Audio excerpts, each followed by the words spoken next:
This time I'm talking about dreams. I have just received copies of my most recent book, Dreams of the Light of the Night, and I think they really are. And my history with the dreams begins when I was 11. I had I had a nightmare that my father had died, and although I was not a 3-year-old, I was so disturbed I got in bed with my parents at 11, which was very not very childlike. So, um, in once I got to college, writing term papers, I wrote 3 term papers at Stanford on reincarnation, but I also wrote term papers on dreams. And one of my term papers was children's dreams, anxiety in children's dreams. And so when I got to University of North Carolina, I did this children's dreams. All of the research I've done has been as research. It's the way we did this is I got the teachers to agree to um, give this 2 or 3 classes of 5th graders anxiety tests, and then the teachers asked them to record their dreams, and my professor and I worked out a scale of how to assess how much anxiety was reflected in the dream.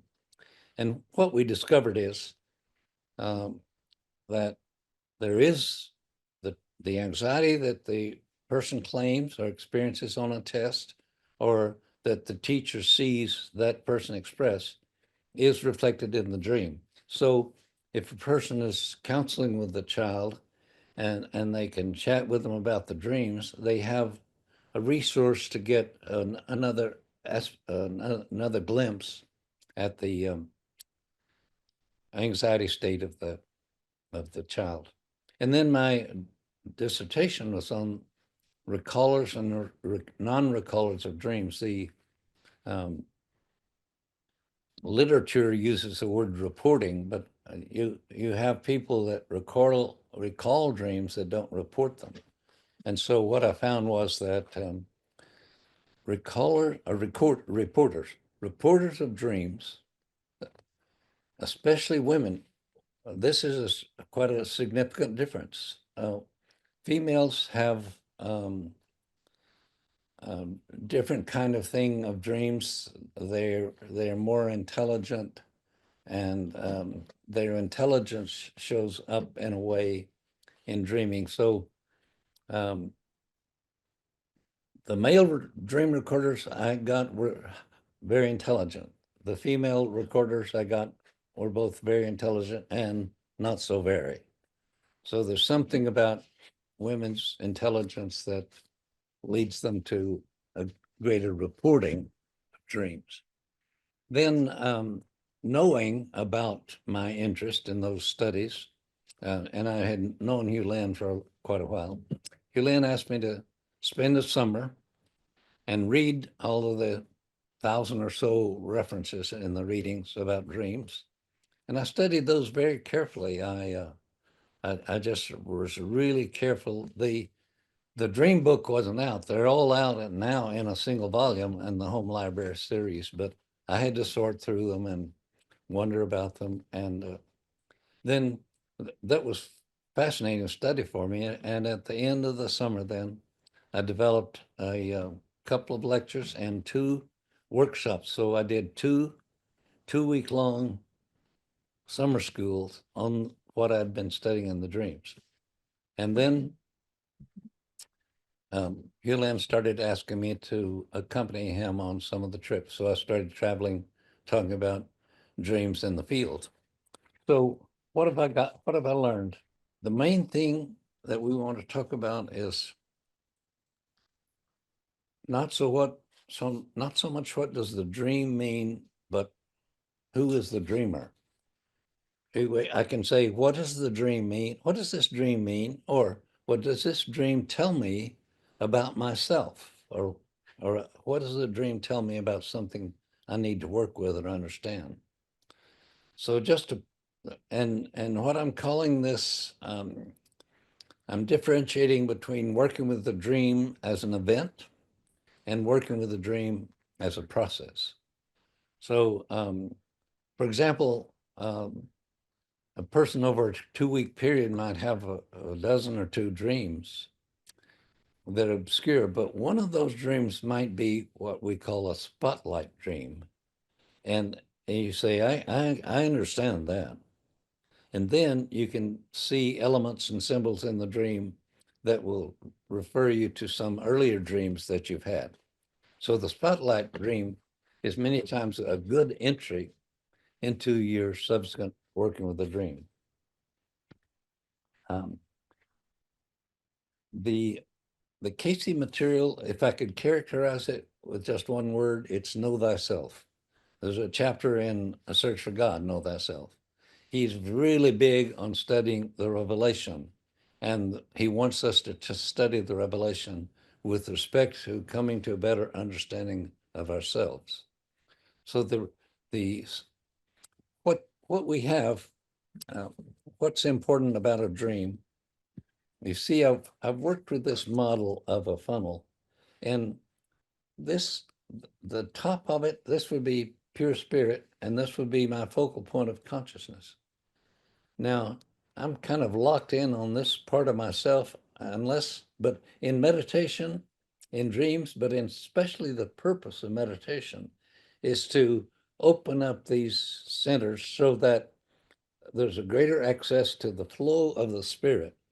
And that flow of the spirit is more likely where you're getting your dreams from than just waking consciousness and dreaming. So meditation is an absolute imperative for making progress. And what we want to do is make progress, not just have an event, oh, that's a good interpretation of that dream, but rather working with dreams has really led me to a better understanding of myself. We as souls, we we have many dimensions to deal with. And Cayce says we get only a glimpse of the fourth dimension in mental things like, and like dreams, some dreams will gives us a glimpse from that. But as souls, we have reincarnations, we have out of the body experiences, we have an array of physical kinds of processes going on. So to make progress with the dreams, we have to open ourselves up to every frontier of human experience. So if you're not a believer in reincarnation, you're going to be confused by many of your dreams. I was in London. I'd gone to a, um, a evening play, and I identified with that. And then that night, I had this dream, and I'm approaching a building. There's a industrial building and a walkway and a sign that says Irving Tate.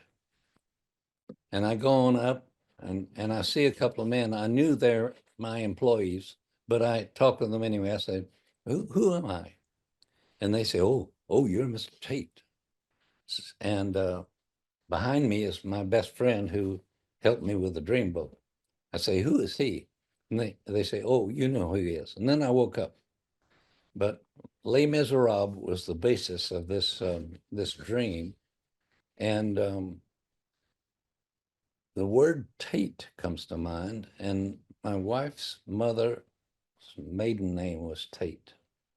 And so I was in England at the time. So what I think that does is ties me into a history of the Tates. And so that's not an interpretation of the dream, but it's a reflection that I draw from that dream that I can wonder about in terms of a lot of things about my present life. I see that dreams deal with reincarnation and planetary sojourns. Uh, they can also deal with our health. We visited the parapsychologists in Russia, and one of the Russian researchers is named Kasatkin. He's an MD, and for 20 years, he recorded his patients' dreams, and he found that they always informed him about developing illnesses. So when you have a dream like this, they call it prodromal. A prodromal symptom precedes the full manifestation of a disorder. And so a prodromal dream can be very valuable. I had a dream. I was riding a bicycle, no hands, and I wake up and I think, a bicycle means balance to me, and I had a sense I was being warned about developing a cold, and so I have a Cayce remedy that I always follow to prevent having a cold. And with this prodromal dream, I went immediately on the process, on the treatment procedure, and had no cold. So the prodromal dream can be invaluable to you, and it's one of the most frequent things. Here's an example. At the University of North Carolina, the psychiatry department had something they called grand rounds, and once a month, the department had a meeting, and one of the members of the department would present a paper. And on this case, the title of the paper was diagnosing a mental, diagnosis an illness from a dream. And the psychiatrist had been a medical doctor. He was more familiar with medicine and physiology than necessarily psychiatry, but he he had a client who had this dream. The dream was something filling up and bursting, something in his brain, as it were. Well, the dream wasn't in the brain, but he has the dream, something is filling up and bursting. And the young psychiatrist says, that sounds to me like an aneurysm. Now, the person had come into us, he had been referred to psychiatry because he had these weird dreams.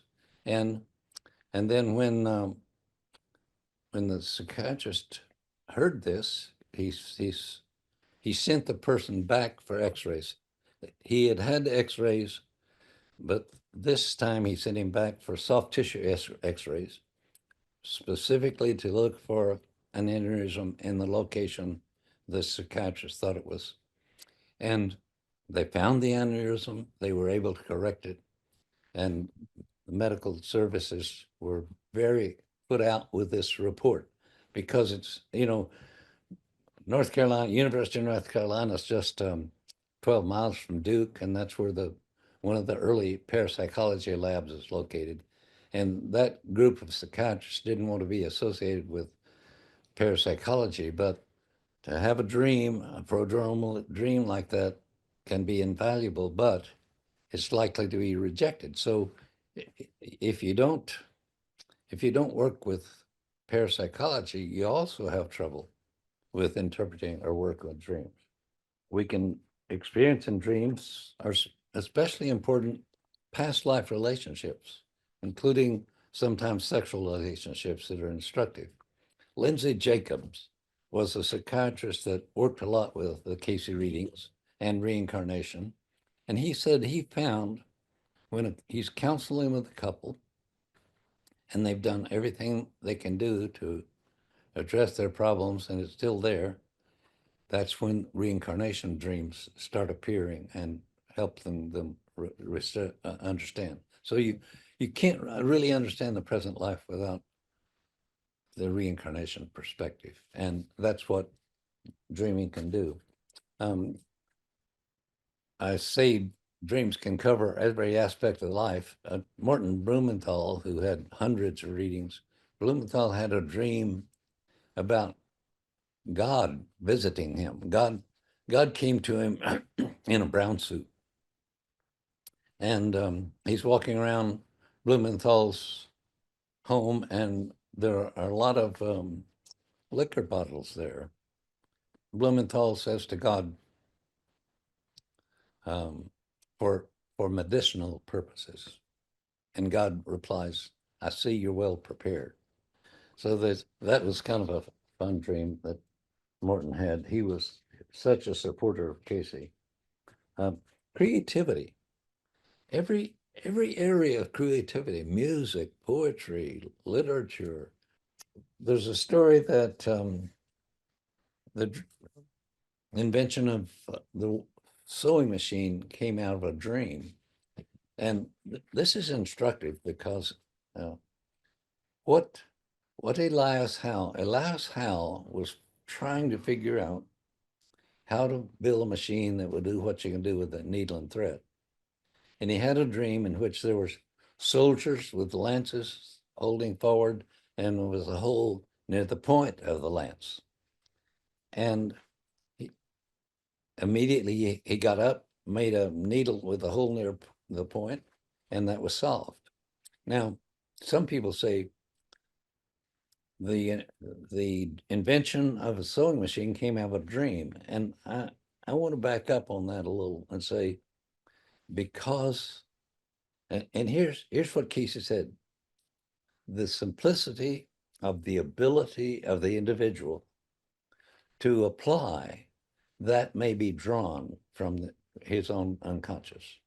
So the simplicity of the ability to an individual, and since Elias Howe was trying to develop such a thing, it was his willingness to make applicable something from the dream. It wasn't as though the dream said, "Oh, you've been working hard, Elias. We're going to give you the solution to how to make a sewing machine." So yes, the sewing machine came out as an invention, came out of a dream, but it was Elias Howe's willingness to make applicable that he could draw from it. But there's nothing, he could have had that dream and there's nothing in it that says, "Oh, this is the way to do it." It was his insight. So the lesson here is that if we have a dream and we wonder about it, we can ask, is this something does this give me some insight into something I'm working on? So at any given time, we're all working on a half a dozen or a dozen problems. And you have a dream and you have trouble with it. You say, does this tell me something about my finances? Does this tell me something about my health? Does this tell me something about my creativity or my career? So you have to ask questions about the dream.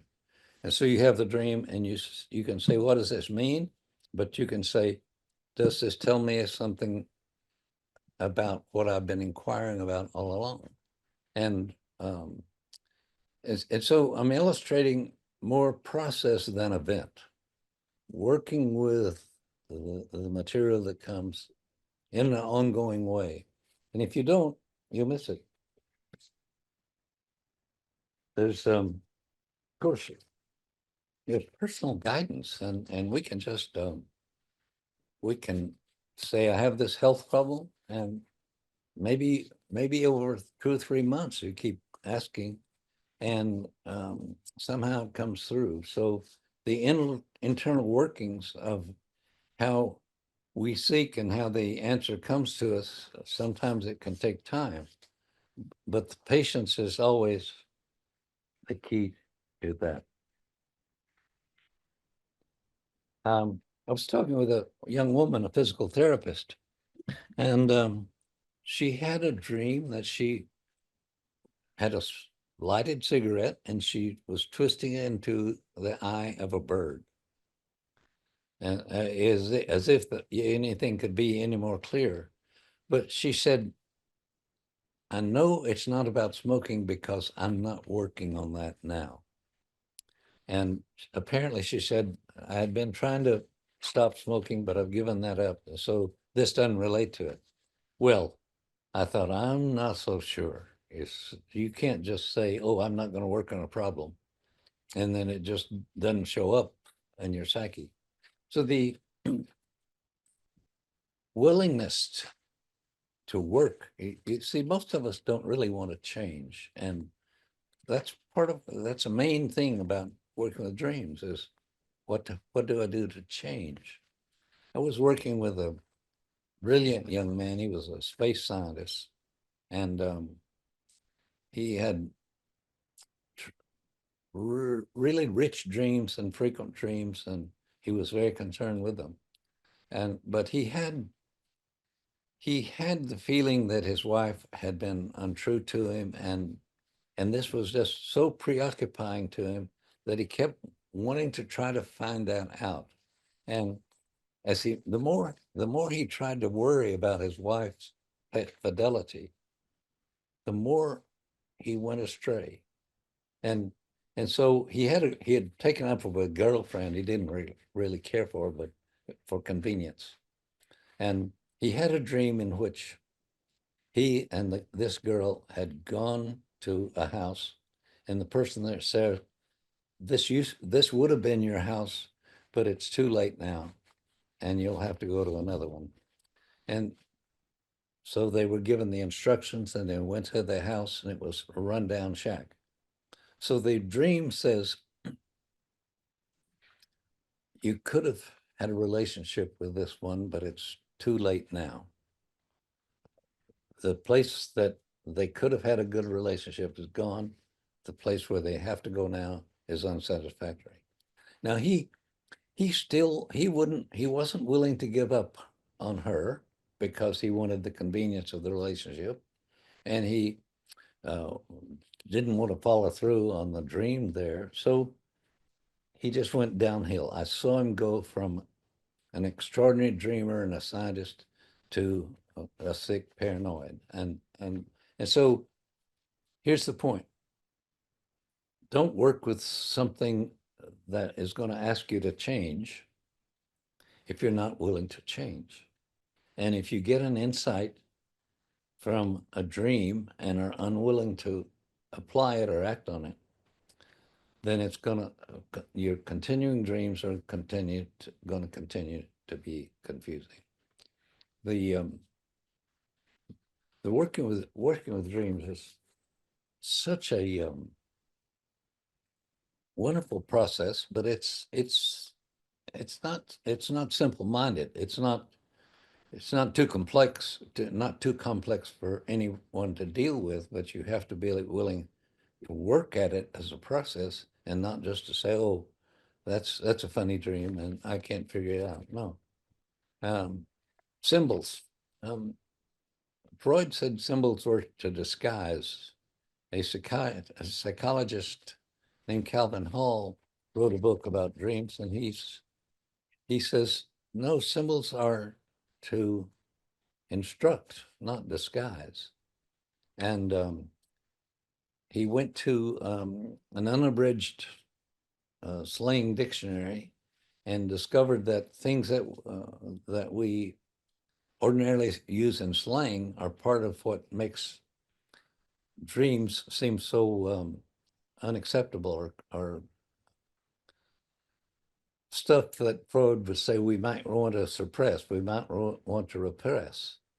And so Freud would say part of the purpose of the dream symbol is to disguise.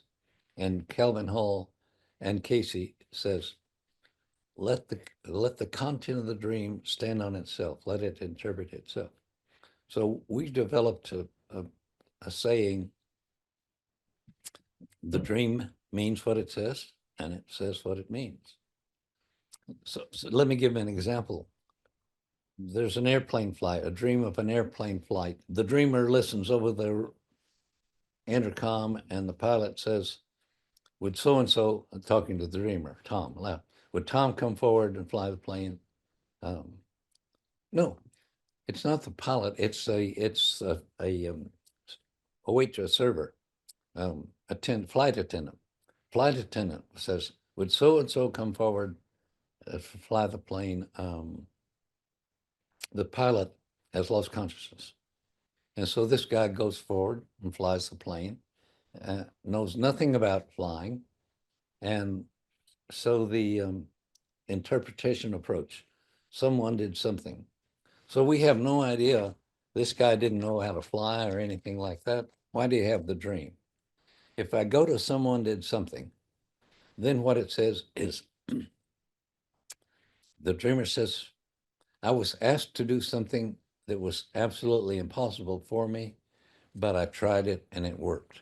So that's, see, if you do, someone did something, you can get quickly, instead of saying, oh, what do airplanes mean to me?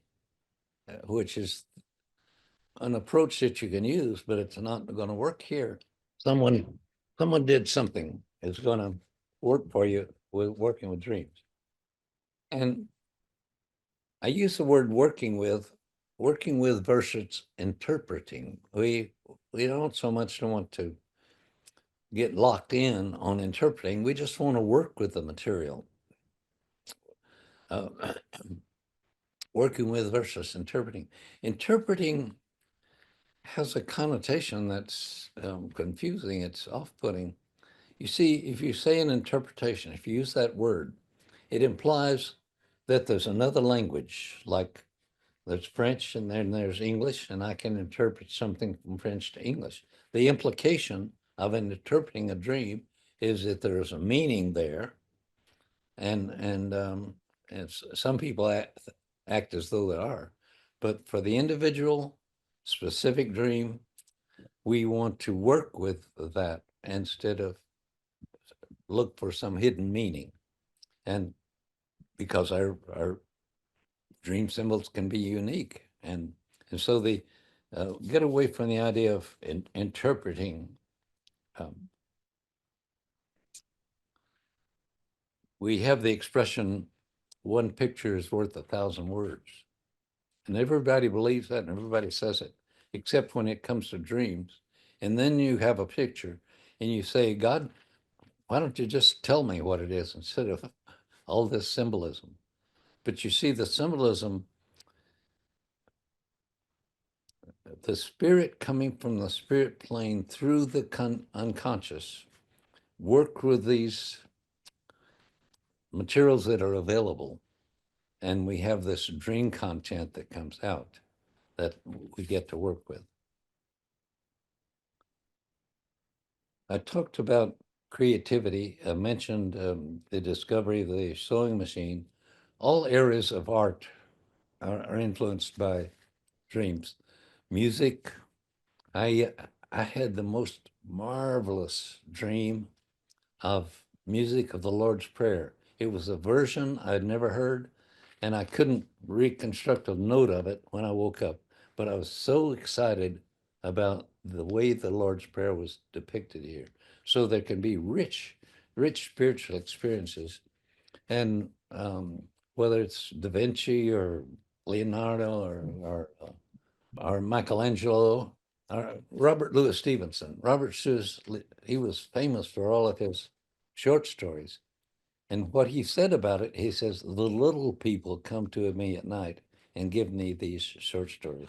So he's obviously talking about saying all my creativity comes from my sleep and dreams. We talk about getting guidance from dreams. I've talked with people who said, I'm going to do everything my dream tells me to do. And that is not the way to go, because you can get hypotheses from dreams, but not, you better be very careful about guidance. Now, there's a way to work on this, and I want to share that with you in terms of how to make decisions. So Cayce says, there's not a question you can ask that you can't find the answer for within. And that's going to be the key to your feeling comfortable about what you do with dreams. If you say, I think this dream relates to my past life with my mother, then what is the dream about? Maybe it's something about my relationship with her. So I meditate and I ask, and this is what I'm going to call an application strategy. You don't want to just interpret a dream. You want a strategy. You want to say, how am I going to work with this to make it applicable? So you have what I call an application strategy. No use working with dreams if you don't intend to apply some of it. So the application strategy would be to say, well, I can begin to communicate with a little more on more serious lines. And what Cayce says that you can, any question you can ask, you can answer if you ask yes or no. So I say I'm gonna work a little more in depth with my mother about deeper things. Yes or no, and I meditate. See, and you meditate.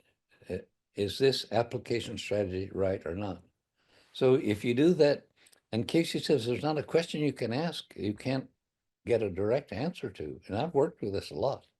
But if you say, I affirm this, and you meditate and you get, see, the decision-making procedures like this, you take the question and answer yes or no.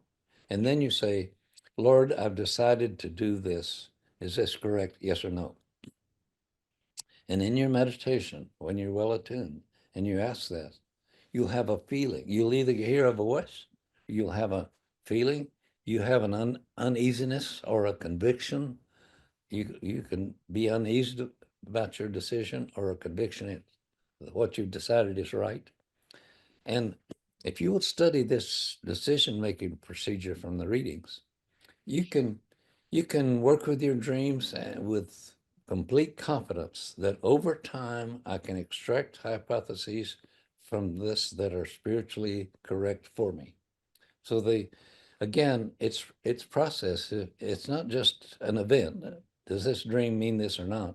It is in an ongoing way, as I try to work with myself, this is the direction that I wanted to go. Now, there are probably questions. I have a lot more to share, but I also want to hear from those that are with me. So I can pick up on comments later, but are there questions now about some of what I've shared? Are there any questions for Herb right now? I would like to find out, if you don't remember your dreams very well or it at all, how do you make any of these strategies work? Oh, I'm glad you asked that. That's the most important question. How do I record dreams? Yeah. Well, again, process. To work with dreams, you become a meditator from the outset. Mm-hmm. And then you have a list of questions. I used to travel a lot, and I'd have a lot of dreams about hotels. Did I dream about hotels? Did I dream about an airplane? So you you have your areas of concern. Every one of us has a dozen areas of concern: the family, the work, the health. And so you ask the question,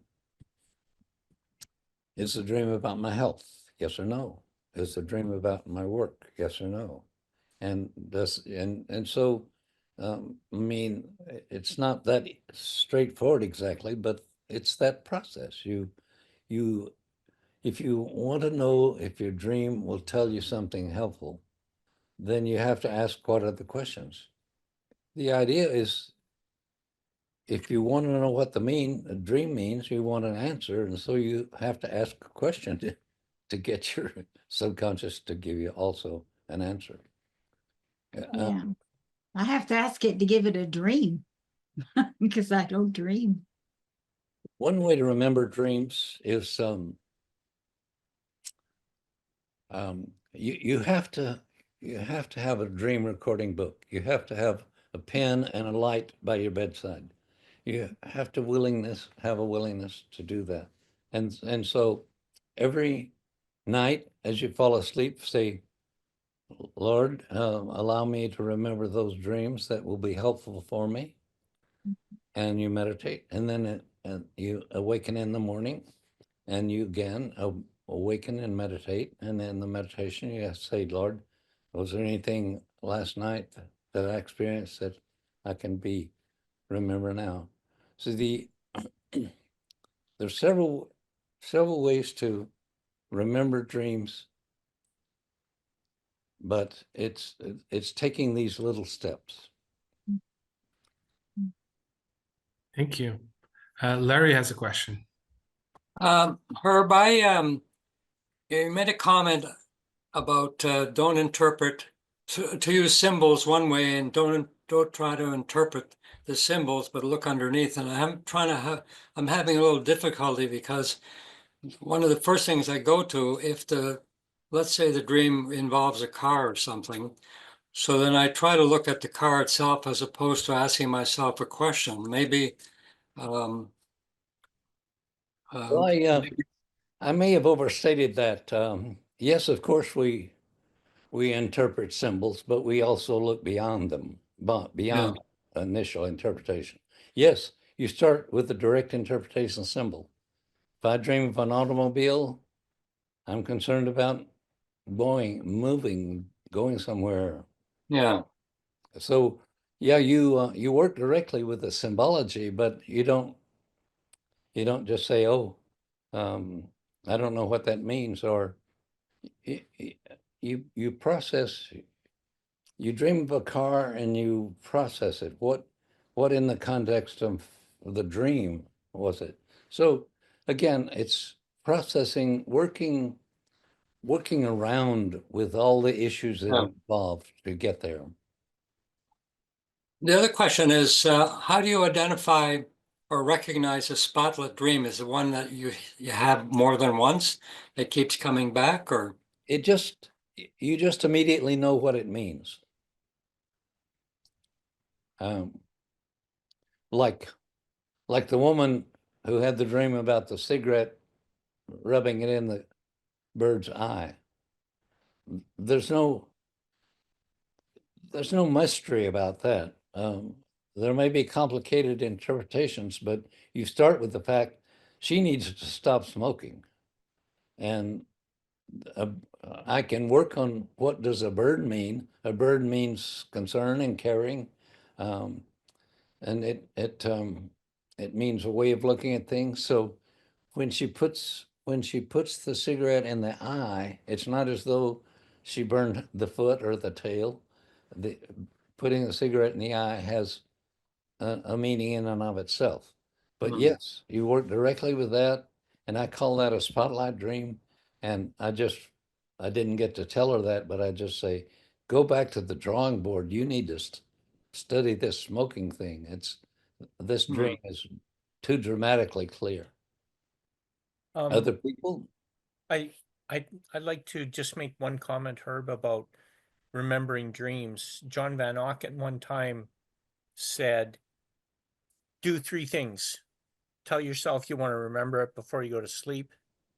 Have a piece of paper, as you mentioned, and a pen beside your bed to write down. And the third thing that I found quite useful is he said, when you first wake up, don't move. Yeah. And just feel what you were thinking. And the interesting thing for me, as you were mentioning about dreams and, spotlight dreams, and I often find that as I start to write down my dream, I get the interpretation or what it means as I'm writing it down. Yeah. And that's pretty cool. And it's not infrequent. You once you have the intention there and you are about to write it, you have you've connected with it, so to speak, and the subconscious responds and gives you a little more. And Van Auken has the right idea. If you can, the minute you wake up, just don't move and remember a dream. Others? I'm sorry I'm late. I wish I had found this email telling me about this webinar earlier, but I got in late. But I will say I had trouble remembering dreams, so I was listening to that comment intently. I've experimented. I pray every night to receive dreams and for the memory of it to stay with me. And the only time it's been successful is if I make a diligent effort, because I don't like, a sleep is so hard. A deep sleep is so hard for me because I drink so much water and I'm constantly getting up. So getting back to sleep is important. But yet I seem to lack the discipline to get up, and I have a log, on my computer, and I leave it on the whole night so that when I have a dream, to leave that opening, to make it as easy as possible to immediately get on and start typing into my Excel spreadsheet. When Well, I I have think done that, that's for 2 or 3 days in a row, it's like it opens a door. It starts coming and it lets me have it. And just like he said, as I'm doing it, not even trying to understand it, but it comes to me as I'm typing what the possible scenario or yeah. If you say I don't dream, that's one thing. But if you say I'm interested in working with dreams, I'm interested in working with dreams, then you give your subconscious another message. But now that I feel like I've been giving the key, at least Yes. for me, because I know each individual is different. The key is, am I committed to giving an effort and appreciating it so much as the gift that it is, that I'm willing to sacrifice my sleep to get up and give it that effort of documenting it, of journaling it. And here's your reward. You did it and you've done it repeatedly. And so here it comes. We're going to start doing it. But when I stopped, it stopped. It's strange. You have a great story there. A great story. The problem I have with it personally is I'm not likely to get up and go to my computer. I have a clipboard with a light attached to it and a pen, and when I wake up, I just reach for it, and that's been my most successful recording time. Is when the minute I wake up, I reach for my clipboard and record it. So getting up, you need to make sure you have clarity about that you're going to remember it, because they're very elusive. You can remember a dream, get up to record it, and it's gone. So the minute you get a glimpse of its meaning, you need to write it down or make a strong mental note or something. Yeah, I've found I have to get up immediately and do it. I can't wait till I wake up in the morning and, hope for the best. It's almost like providing a test.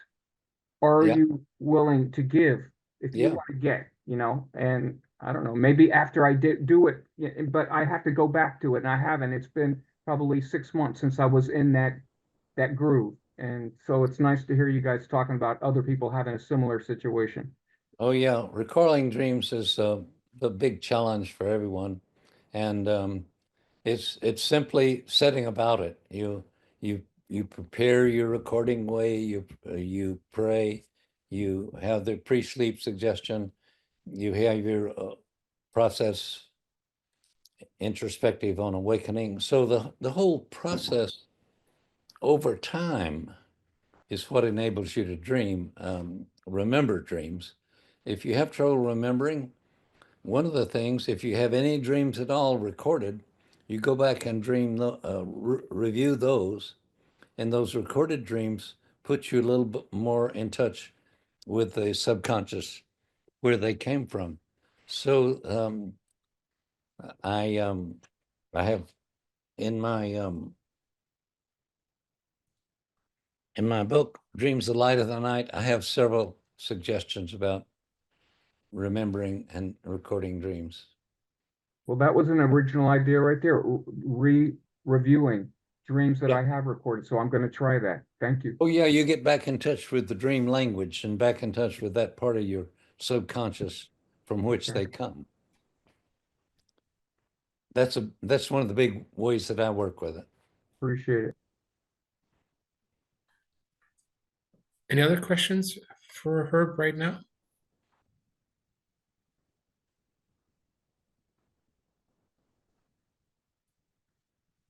I have a question. I'm sorry, I can't do the little icon thing. We both have trouble writing the dream because our hands just will not work as soon as we wake up in the morning. We did find recording it on a small tape recorder worked well. Good. Okay with that? Oh, that's an excellent way. Yeah. Even better, maybe for a lot of people, if you have your recorder right there, you wake up and you reach for it and you can say, I didn't have a dream last night that I can remember now, but this happened and this. Oh, now I remember the dream. So the recorder can get you talking. And, you know, dreams are in a different kind of language. It isn't I have a lot of trouble with certain dreams that I can't easily put into English. And so I just put down my impressions about it. But don't neglect to make a record if you can't remember exactly the wording, or if many times the wording I can come up with doesn't feel to be precisely correct. It's not exactly the way, but I record it as part of the ongoing process to help me move forward. Thank you. Remember, folks, dreams are the light of the night, and the Cayce readings couldn't be bigger on how important they are for you to come to understand yourself. Here's what we're interested in: spiritual progress, or growth in spiritual attunement. It's part of understanding ourselves, but we want to understand ourselves as children of the Most High, as God being. One of my favorite passages in the New Testament says, "You are God's children of the Most High, and this mystery not known from the foundation of the world, Christ in you." So the kind of Christ in you, the kind of being Jesus was, is the kind of being we are. So the book of Hebrews says, he who sanctifies and those who are sanctified are all of the same origin. That is why he's not ashamed to call them brothers. So Jesus calls us brothers and sisters because we're the same kind of being he is. He's a child of God. We're a child of God. Some people are really big on the notion that he's the only begotten son. Well, the Bible says Isaac was the only begotten son of Abraham, but we know Abraham had Ishmael and then Isaac. So Isaac was not, as the Bible says, the only begotten son, but he was the special son of Abraham. And so the whole New Testament, especially all the way through, children of the Most High, we are God beings. And yet, when they say Jesus is the only begotten Son, no, that's not what the Bible or the Cayce readings say. I